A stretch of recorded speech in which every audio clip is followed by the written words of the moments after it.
Welcome back नाजरीन। जैसे हम बात कर रहे थे ब्रेक पर जाने से पहले, लाला हमारे साथ मौजूद हैं स्टूडियो में। और लाला ने कराची शहर के हवाले से कहा कि बहुत ज़बरदस्त शहर है और यहाँ पर हर आदमी को अपनी मेहनत और अपनी इस्तात और अपनी समझबूझ के मुताबिक जो है वो रोज़गार मिलता है। और यहाँ पर जो लोग रहते हैं, ज़ाहिर है कराची शहर में लोग इसलिए रहते हैं कि वहाँ पर उनके पास अपॉर्चुनिटीज़ ज़्यादा हैं, मौक़े ज़्यादा हैं और इंफ्रास्ट्रक्चर भी बहुत बेहतर है बाकी शहरों के मुकाबले में। लेकिन यहाँ पर क्या किया जाए कि लोगों को ना हर वक्त बिजली दस्तयाब है, ना गैस दस्तयाब है हर वक्त, और ना ही पानी हर वक्त मिलता है। तो ये इतने बड़े मसाइल हैं, इससे आम शहरी तो परेशान हैं ही, इंडस्ट्री भी परेशान है, बाकी लोग भी परेशान हैं। और जो इदारे हैं, बिजली का जो इदारा है हमारा के इलेक्ट्रिक, वो भी अपनी मर्ज़ी से जब चाहें जिस इलाके में चाहें बिजली बंद कर देते हैं और कभी कभार मैसेज भी कर देते हैं, एहसान है उनका, और वरना तो बताना भी गवारा नहीं करते। और अनअनाउंस जो लोड शेडिंग है वो बहुत सारे इलाकों में हो जाती है। और इसके साथ साथ गैस की लोड शेडिंग होती है, शहर में भी होती है। और वैसे मैं तो आमतौर पर लाला ये समझता था कि अक्सर ख़बरें आती थी ऐसे हादसात की कि कोयटा में या इस तरह के ठंडे शहरों में जहाँ पर रात को लोग हीटर जलाकर सोते हैं, चीज़ें होती हैं, वहाँ पर अक्सर धमाके हो जाते थे और कई इंसानी जानें जो हैं वो ज़ाय हो जाती थी। आपके साथ भी, आपकी फैमिली के साथ भी एक अंदोनाक ये वाक़या हुआ जो हमने इससे पहले डिस्कस भी किया। तो शकील भाई, हम इस पर बात करने से पहले एक वाक़या लाला साहब के साथ हुआ है, इनके अपने ख़ानदान के साथ हुआ है और कराची में हुआ है। हैरानगी की बात यह है, उस पर थोड़ा सा लाला आप ज़रा उसको रिपीट कर दें कि वो लोड शेडिंग पे हम चूँकि बात कर रहे हैं और आपके यहाँ भी लोड शेडिंग हुई थी उस वक्त, तो किस इलाके की बात है, कराची के किस एरिया में आप रह रहे थे? मैं हारून बेरिया सोसाइटी नेवल कॉलोनी जिसको कहते हैं बल्दिया टाउन, हाँ, वहाँ का ये वाक़या है। तकरीबन ये 2 साल से ये 10 बजे, अभी तो मेरे ख्याल में और भी नीचे आ गया है। मैं जब कभी कभार अभी भी 10 बजे घर जाता हूँ तो अभी भी गैस नहीं होती है। फिर ये मालूम नहीं कि वो किस टाइम आता है। और ये ऐलान बिल्कुल ये गैर ऐलानिया ये लोड शेडिंग कर देते हैं, कोई ऐलान नहीं होता है, ना कोई आवाम को इस चीज़ की खबर होती कि कब ये आ रहा है और कब ये जा रहा है।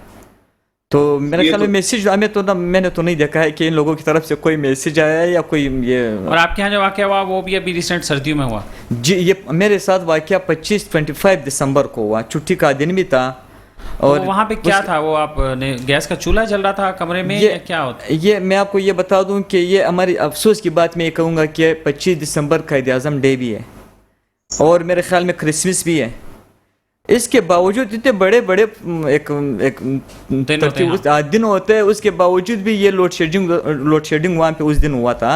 ये है कि मैंने कमरे में एक हीटर जैसा जिस हम कोयटा में लगाते हैं, क्योंकि ठंड थी, वो इलाका थोड़ा सा है, हवा उसमें चलती है, तो मैंने कमरे में उस लोगों के लिए एक हीटर का बंदोबस्त किया हुआ था। क्योंकि मेरी जो बेटी थी वो 2 महीने की थी, वो पैदा हुई थी, तो मैंने कहा वो कमरे से बाहर उसको कोई हवा लग जाएगी, तो इस वजह से मैंने एहतियातन वो उसको वो भी दिया था। तो ये लोड शेडिंग का ये गैर एलानिया लोड शेडिंग है। और फिर वो उसके बाद जब सुबह हुआ तो फिर धमाका हो फिर गया? सुबह तो मैंने कहा कयामत थी, कयामत सुगरा था, जो कयामत मैंने देखी है। लेकिन बेग साहब, लाला के फैमिली के तीन लोग ना, इनकी अहलिया और इनके 2 बच्चे जो हैं वो गैस की लोड शेडिंग की वजह से वहाँ पर धमाका हुआ। जब ज़ाहिर सुबह माचिस जलाई या उन्होंने वो किया, कमरे में गैस भरी हुई थी, तो वो धमाका हुआ नेवल कॉलोनी कराची में और इनकी फैमिली के 3 लोग उसमें जाँ बहक हुए। एक मेरी बेटी डैमेज है वो बेचारी, और एक बेटी अभी भी जख्मी है। बेग साहब बताएं अब क्या सूरत है? लेकिन इसका जिम्मेदार ये इदारे नहीं है, सुई गैस इसके जिम्मेदार नहीं है। ये मीडिया पे रिपोर्ट हुआ था, बिल्कुल मीडिया पे भी रिपोर्ट हुआ था और ये बहुत बड़ा सान्या था। लेकिन चूंकि मुझे नहीं मालूम था कि ये इनकी फैमिली या इनके घर पे हुआ है, और ये बहुत बड़ा सान्या था। और इसके बाद हमने लोगों को अवेयरनेस कैंपेन देनी शुरू कर दी थी कि हमने इसकी तरफ के भाई जब आप रात को सोते, बल्कि इनके साथ वो हमारे साथ भी हुआ था, लेकिन अल्लाह का शुक्र है कि हमने शायद वो फौरी उसको काबू कर लिया था, क्योंकि हमें नहीं मालूम था कि कब वापस आ जाएगी। तो वो गैस ऑन हो गई तो घर में भर गई, लेकिन खैर चूल्हा ऑन नहीं हुआ था। लेकिन चूंकि नया इन्होंने एक लोड शेडिंग का एक सिस्टम ऑन किया था सुई गैस वालों ने, तो उसके नुकसान तो हुए, लेकिन इन्होंने उस तरीके से कैंपेन नहीं चलाई। देखिए, एक चीज ध्यान में रखें कि जितने भी इदारे ना, इनकी कैंपेन आपको मिलेगी सोशल मीडिया पे, जनाब बिल इस तरह भर दें, या बिल की आसानी के लिए आजकल देखा होगा कि इलेक्ट्रिक वाले कि आप बच्चों की स्कूलों की छुट्टियों पे गए तो आप एक काम करें, आप पहले से एडवांस पेमेंट देके चले जाए। तो मेरा मकसद कहने का, जब ये कैंपेन आप सोशल मीडिया पे चला सकते हैं, सोशल मीडिया पे डाल सकते हैं, तो फिर इस तरह की अवेयरनेस कैंपेन भी आपको सोशल मीडिया पे डालनी चाहिए। इस तरह की अवेयरनेस कैंपेन आपको हर उस चैनल पे यूज करनी चाहिए ताकि जो आम इंसान है वो उसको सुन सके, उसको समझ सके। देखिए कोयटा में बहुत होते थे पहले ये वाकया, लेकिन चले कोयटा में तो वो कुछ और मामला थे, लेकिन शहर कराची में जब ये हुआ तो यकीन करें इसने हिला के रख दिया था। और ये वाकई क़यामत सुग़रा थी ये लाला के साथ। अगर हमारे अल्लाह ताला उनके मग़फ़िरत फरमाए जो मरहूमीन है और इनको सब्र दे, लेकिन ये एक बहुत खतरनाक मामला थे और आज भी है। आज भी कराची के अंदर मैं हैरान होता हूँ, कराची जैसे शहर में, जबकि जो मुझे लोड शेडिंग के जो सुई गैस ने टाइमिंग बताई हुई है वो ये होती है कि जनाब 6 साढ़े 6 बजे गैस वकील बेग साहब, माजरत चाहूंगा, आपको यहाँ पे रोकूंगा, बस एक ब्रेक लेना है शॉर्ट, और उस ब्रेक के बाद वापस आते हैं और फिर आपसे मजीद गुफ्तगू करते हैं और जानने की कोशिश करते हैं कि ये जिम्मेदारी किसकी है, क्या इसके भी जिम्मेदार अवाम ही है। वेलकम बैक नाज़रीन, हम बिजली गैस की लोड शेडिंग के हवाले से बात कर रहे हैं। हमारे साथ मौजूद हैं जनाब शकील बेग साहब, chairman consumer rights protection council of Pakistan. जी बेग साहब, अपनी बात जारी रखिए। जी, मैं यहाँ पर ये कह रहा था कि सुई गैस वाले अमूमन मेरे उनके साथ भी काफी अच्छी दोस्ती है, तो वो ये कहते हैं कि रात को लोड शेडिंग होती है, सुबह 6 साढ़े 6 बजे आ जाती है सुई गैस। लेकिन जब मेरे लिए बड़ा सरप्राइज था पिछले 1-2 महीने पहले जब मुझे पता चला शहर कराची के अंदर ऐसे भी इलाके, खासकर मैं हैरान होता हूँ मेन सिटी यानी कि शहर है नॉर्थ इस्लामाबाद का एरिया, बफर जोन, वहाँ गैस 12 बजे दोपहर को आती है, रात को 12 बजे जाती है, सुबह 12 बजे दोपहर को आती है, दोपहर 12 बजे आती है। अच्छा, तो वो वहाँ के लोग फिर नाश्ता नहीं करते? कैसे करेंगे नाश्ता? वो जॉब पे जाने वाले लोग बेचारे जिन्होंने नौकरी पे जाना है या कि कारोबार के लिए जाना है, उनकी तो जिंदगी अजाब है। लेकिन यहाँ पर दूसरी बात मैं करूंगा, पिछले दिनों के इलेक्ट्रिक के सीईओ ने कहा कि 70% फीडर जो है ना हमारे उसमें है, तो भाई 70% फीडर को आपने उन फीडर के साथ भी जोड़ा जहाँ लॉसेस थे, आपने वहां डाल दिया, आप उसको भी तो काउंट कीजिए। अगर उस तरह काउंट करें तो शायद आप 60% भी इस वक्त जो है ना बिजली नहीं दे पा रहे हैं, यानी कि इस वक्त शायद 60% जो आपकी वजह से पिछले दिनों, अभी कुछ दिन पहले लियारी के क्या हालात हो गए, लियारी के अंदर लोगों को बिजली नहीं दी जा रही, कहते कि बिल नहीं जमा कराते। अरे भाई, उसमें कई ऐसे लोग थे जो बिल दे रहे थे। इस तरह कई इन्होंने पता है एक बड़ा खतरनाक गेम किया हुआ है, और वो गेम क्या है कि जैसे मिसाल के तौर पे कुछ ऐसे इलाके हैं जहां इनके लॉसेस ज्यादा होते हैं, ये क्या करते हैं, जो वो फीडर जो पॉजिटिव होता है उस पॉजिटिव फीडर के साथ उस एरिया को जोड़ देते हैं। जब उस एरिया को जोड़ते हैं तो उस लॉसेस को बर्दाश्त करने के लिए, उसको कवर करने के लिए ये क्या करते हैं, फिर वो लोड शेडिंग कर देते हैं उस एरिया में। कभी 1 घंटा करते हैं, कभी 2-1.5 घंटा करते हैं, और कभी 3 घंटे पे लेके जाते हैं, और फिर मेंटेनेंस के नाम पर ये बिजली को बंद कर देते हैं। आप यकीन करें कि इलेक्ट्रिक ने तो लोगों को ज़हनी मरीज बना दिया है, और खुद नहीं, इनके अपने मुलाजमीन भी ज़हनी मरीज बन गए। उनसे जब मेरी गुफ्तगू होती है, जब मेरी बात होती है, यकीन करें वो खुद ज़हनी मरीज बन गए। वो कहते हैं कि हमें खुद समझ में नहीं आ रहा कि हम किस ट्रैक पे चल रहे हैं। जो मालिकान मालिक वाला इसकी कंपनी है, लेकिन ये कैसी मालिक की कंपनी है कि अगर कोई प्राइवेट कंपनी, कोई प्राइवेट अदारा गलत काम कर रहा होता है तो उसको रोकने के लिए कोई ना कोई अथॉरिटी काम करती है। या नेपरा जो है वो अपने ठंडे कमरों में बैठी रहती है, वहीं बैठकर वो हम लोगों से पूछती है, हाँ जी ये रेट बढ़ा दें, ये कर दें। के इलेक्ट्रिक या कोई भी कंपनी, अभी आप देखिए 2 रुपए कुछ पैसे फिर उन्होंने फ्यूल एडजस्टमेंट चार्जेस के लिए जून के लिए बढ़ने की दरख्वास्त कर दी है।